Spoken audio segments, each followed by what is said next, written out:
ዓመታት ያልቃል ቀናቶችም ይያለፉ ሰዎች ተዘናግተው ፍጥረታት ሲያንቀላፉ ሰዎች በዝንጋቴ ለመኖር ሲተራመሱ እስልምናንም ሆነ ቁርአንን ረሱ ገንዘብም መሰብሰቡ እንደ ተሐጁድ ተለካ ስሜትን ማጣጣም በቂያም ለይል ተተካ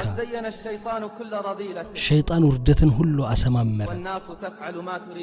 ሰዎች የሚፈልጉትን حرام አስተገበረ ነፍሴ ሆይ በቃ ወንጀልሽ እኮ በዛ መታለል ሰበብ ይሆናል ለማመጽ እንደዋዛ መች እንደተወሰነብሽ ታውቂያለሽ ወቅቱ አላህ ጋር ብቻ ነው የዚህ ጉዳይ ዕውቀቱ ምን ልትል ነው ሬሳ ሆነ ሲሸከምህ መንደር ጨለማው ብርቱ በሆነ መሬት ውስጥ ስትቀበል ይሄ ነው ጥያቄው መልሱን አውቀዋልን ንግግር ስትናገር ምን ብለህ ነው የምትመልስ